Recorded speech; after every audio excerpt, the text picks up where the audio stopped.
आज मुद्दे की बात में बैरक नंबर 16 के बायोडेटा की बात होगी, क्योंकि अब यही पता है उस बाहुबली का जो कभी दहशत का दूसरा नाम हुआ करता था, जिसकी धमक से पूरा पूर्वांचल कांपता था। लेकिन आज बैरक नंबर 16 में मुख्तार बिलबिला रहा है, बिलख रहा है, क्योंकि यहां उसे रोपड़ की तरह बिरयानी तो नहीं मिल रही, उसे मिलेगी यहां जेल की रोटी। उसके हर एक गुनाह की सजा मिलेगी। एक रिपोर्ट देखिए और बैरक नंबर 16 के बायोडेटा को समझिए। नाम मुख्तार अंसारी, पेशा डॉन।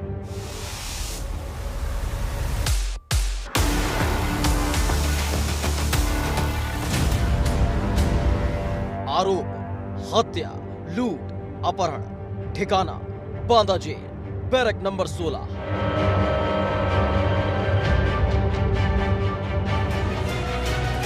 ये उस मुख्तार अंसारी का बायोडेटा है जिसे दुनिया बाहुबली के नाम से जानती है, जो कभी दहशत का दूसरा नाम था, जो अपराध का सबसे बड़ा मास्टरमाइंड था, जो मुंह खोलता था तो गोलियां बरसती थी, जिसकी धमक पूरे पूर्वांचल में गूंजती थी। लेकिन वो अंसारी आज बांदा की बैरक नंबर 16 में पूरी तरह बिलबिला रहा।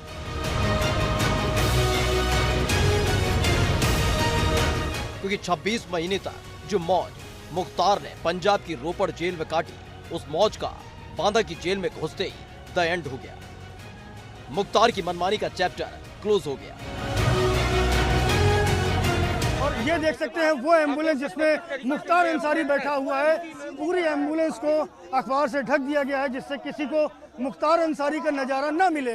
लेकिन आप देख सकते हैं कि सिर्फ 2 गाड़ियां ही अंदर प्रवेश करने की इजाजत दी गई, बाकी सबको रोक दिया गया। और ये जो जेल गेट जो हाल ही में बनाया गया है, इसको तत्काल बंद कर दिया गया है। तो आप देख सकते हैं कि मुख्तार अंसारी इस वक्त उत्तर प्रदेश आ चुका है और उत्तर प्रदेश के बांदा जेल के भीतर उसको रखा जाएगा। यहाँ बैरक नंबर 15 में उसका नया ठिकाना होगा, जहाँ सीसीटीवी कैमरों के बीच में मुख्तार अंसारी रहेगा। और इस वक्त देख सकते हैं पुलिस प्रशासन यहाँ पर मुस्तैद है, क्योंकि इंतजाम लगातार किए जा रहे थे बांदा जेल को सुरक्षित करने से।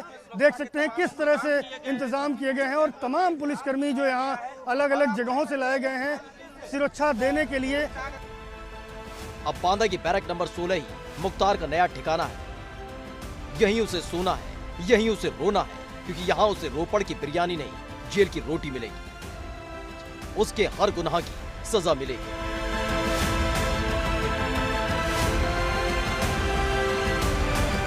कहने को मुख्तार को पंजाब से बांदा आने में 26 महीने लग गए, लेकिन मुख्तार को तार तार करने के लिए सिर्फ 15 घंटों का सफर काफी था, जो मंगलवार दोपहर 2:07 पर शुरू हुआ और बुधवार सुबह 4:34 पर खत्म हुआ।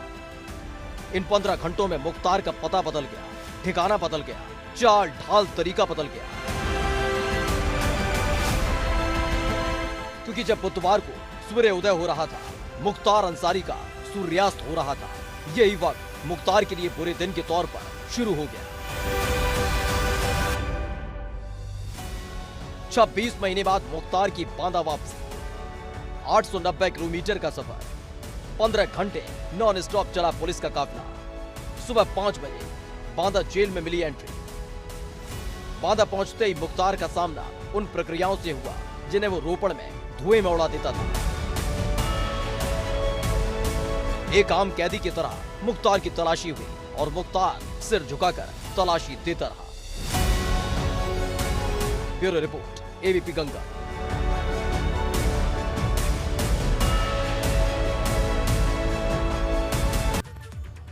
यहाँ ये भी समझिए कि बैरक नंबर 16 में मुख्तार इसलिए भी बेलख रहा है क्योंकि पंजाब की रोपड़ जेल उसे सिर्फ कहने के लिए जेल मिली थी।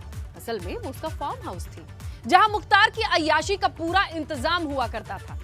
लेकिन बांदा में मुख्तार बंदी है, वो हर पाबंदी पे जो छूट थी उस पर ब्रेक लग गया है, क्योंकि यहां मुख्तार के हर गुनाह का हिसाब होगा और तय तारीख के साथ होगा।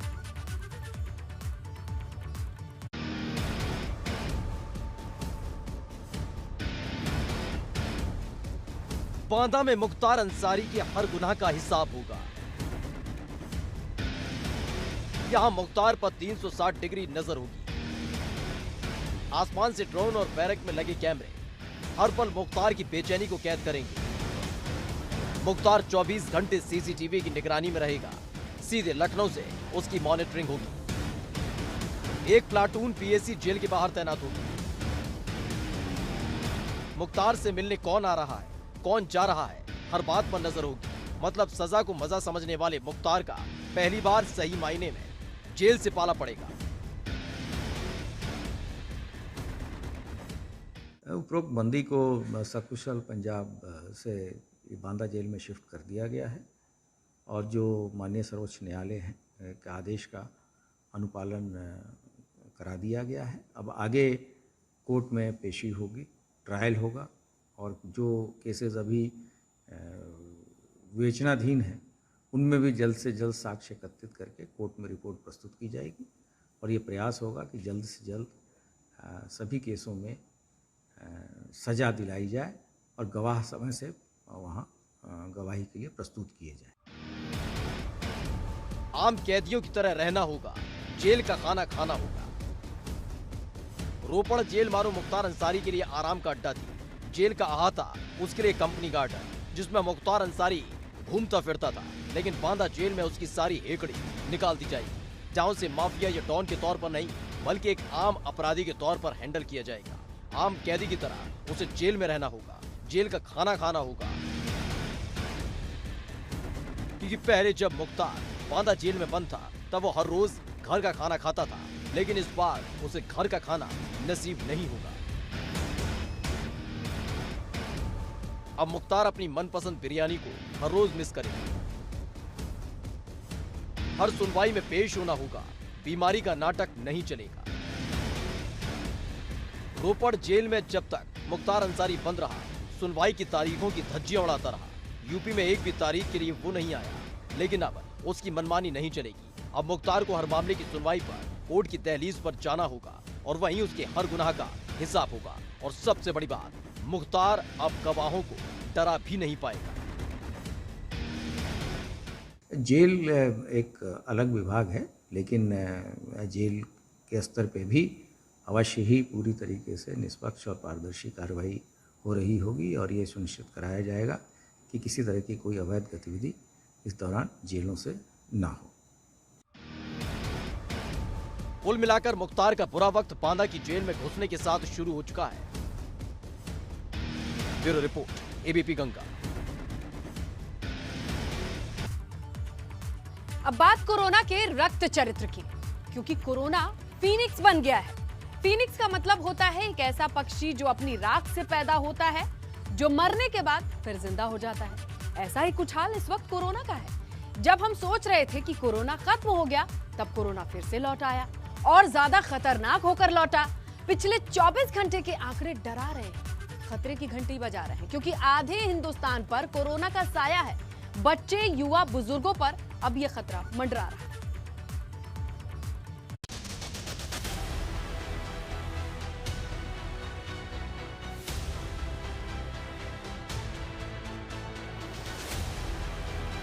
महामारी ने मचाया हाहाकार। 24 घंटे में नए केस फिर से 1 लाख पार।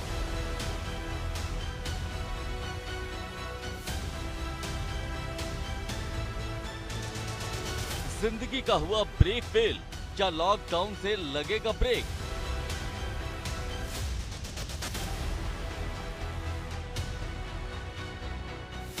आधे हिंदुस्तान पर कोरोना का साया, बच्चे, युवा, बुजुर्गों पर खतरा मंडराया।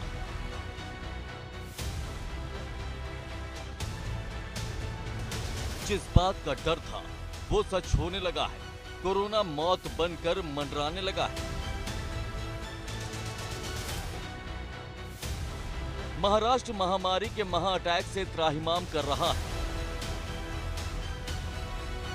हर रोज देश में जितने कोरोना के मामले सामने आ रहे हैं, उसमें 50% अकेले महाराष्ट्र में आ रहे हैं। पिछले 24 घंटे में महाराष्ट्र में 55,000 मामले, छत्तीसगढ़ में 9,921, कर्नाटक, उत्तर प्रदेश और दिल्ली में 5-5 हजार से ज्यादा मरीज मिले हैं। जैसे मानो कोरोना का वायरस फाइनल अल्टीमेटम दे रहा है कि अगर हम अब भी नहीं सुधरे तो हालात बद से बदतर हो जाएंगे। कोरोना के बढ़ते मामलों की वजह से एक बार फिर से देश के अलग अलग हिस्सों में लॉकडाउन की नौबत आ गई। ये कोरोना को लेकर हमारी लापरवाही का नतीजा है कि गुजरात के 20 शहरों में बुधवार से नाइट कर्फ्यू लागू कर दिया गया।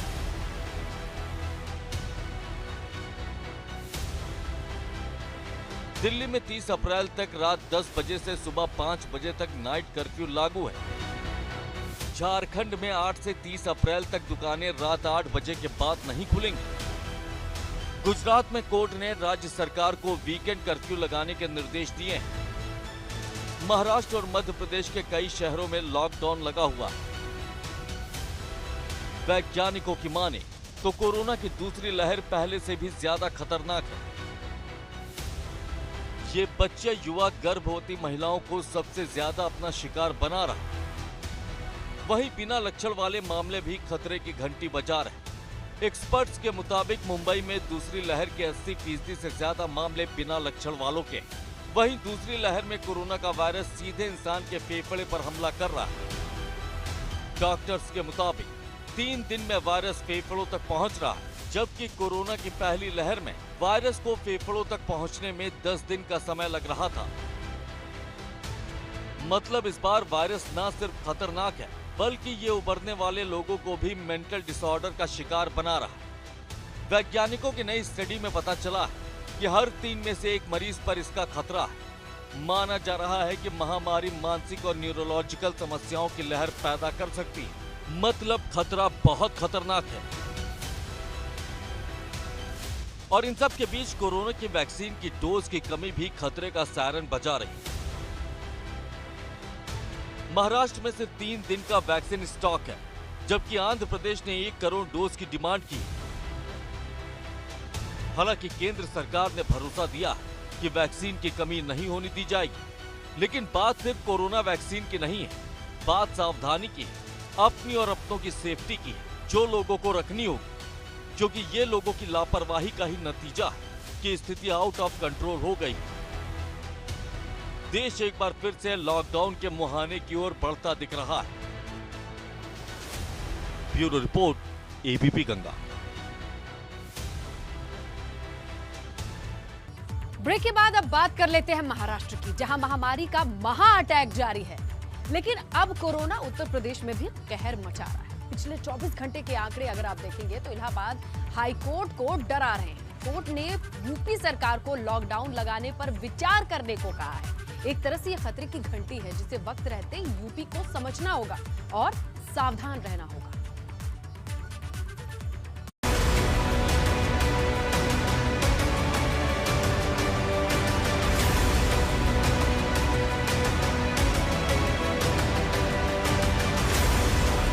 महाराष्ट्र के बाद कोरोना का खतरा अगर किसी राज्य में सबसे ज्यादा है तो वो है उत्तर प्रदेश, जहां लोगों ने लापरवाही की सारी हदें पार कर दी हैं। और ये इसी का नतीजा है कि पिछले 24 घंटे में कोरोना के मरीजों का आंकड़ा 6000 के पार चला गया है।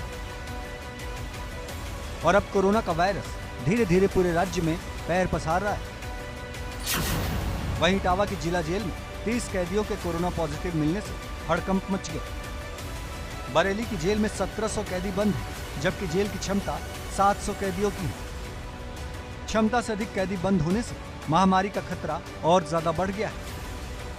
वहाँ पर हर बैरक का अलग अलग टेस्ट कराया जा रहा है, तो वहाँ पर लगभग 30 पॉजिटिव केस मिले हैं और उनका वहीं पर उपचार जारी है, क्योंकि उन्हें सुरक्षा गार्ड नहीं मिल पाई है चुनाव के समय के कारण। तो वहीं पर हम टीमें भेजकर और वहाँ का जो हमारा चिकित्सालय का स्टाफ है उसके द्वारा हम उनका उपचार का प्रबंध कर दिया गया है। टेस्टिंग भी लगातार जारी है। वहीं बरेली में जिला अस्पताल के डॉक्टर सहित 77 लोग संक्रमित मिले हैं। लखनऊ केजीएमयू के 39 डॉक्टर कोरोना पॉजिटिव हो गए हैं। मतलब कोरोना अस्पतालों तक फैल गया है। लेकिन इसके बाद भी लोग लापरवाही की हद पार किए हुए हैं। इसकी एक तस्वीर औरैया में देखने को मिली, जहां पंचायत चुनाव को लेकर बैंकों में चालान जमा करने वालों की एक लंबी लाइन नजर आई। हैरान करने वाली बात यह थी कि किसी ने भी सोशल डिस्टेंस का पालन नहीं किया और न ही किसी ने मास्क लगाया हुआ था। लोगों की यही लापरवाही खतरे की घंटी बजा रही है और अब उत्तर प्रदेश में बढ़ रहे कोरोना के मामलों को देखकर इलाहाबाद हाईकोर्ट ने राज्य सरकार से रात में कर्फ्यू लगाने पर विचार करने को कहा है, क्योंकि वक्त रहते सख्ती नहीं की तो यूपी को महाराष्ट्र बनते देर नहीं लगेगी। वहीं लगातार बढ़ रहे आंकड़ों को देखकर अब हाई स्कूल इंटरमीडिएट की परीक्षाओं पर भी संशय बना हुआ है। एग्जाम टालने पर विचार हो रहा है। वहीं हाई कोर्ट ने राज्य सरकार को हाई स्कूल और इंटर के सभी छात्रों की कोरोना जांच कराने का आदेश दिया है। मतलब एग्जाम अगर होंगे तो छात्रों की जांच कराई जाएगी।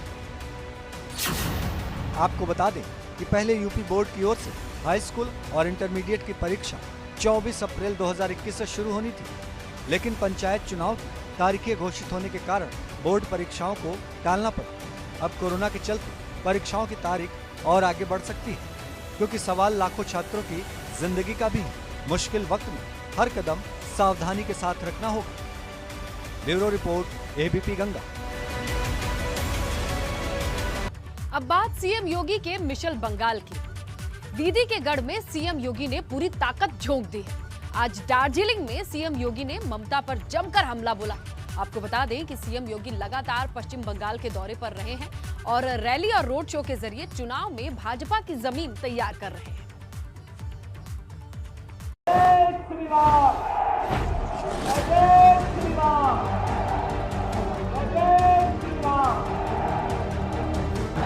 दीदी के गढ़ में योगी की दहाड़। जय श्री राम, जय श्री राम। सीएम योगी का मिशन बंगाल। पश्चिम बंगाल में 3 चरणों का रण हो चुका है। अब सबकी निगाहें चौथे चरण के रण पर, जिसको लेकर बुधवार को मुख्यमंत्री योगी दार्जिलिंग पहुंचे, जहां योगी ने पश्चिम बंगाल की बदहाल कानून व्यवस्था पर जमकर निशाना साधा। सीएम योगी ने कहा कि पूरा बंगाल इस वक्त टीएमसी की गुंडागर्दी से त्राहिमाम कर रहा है, लेकिन 2 मई को पूरे बंगाल को इस गुंडागर्दी से मुक्ति मिल जाएगी और बंगाल के नए भाग्य का उदय होगा। जैसे आपने कल उत्तर प्रदेश के अंदर देखा होगा, ये अपराधी कहीं भी छिप जाए,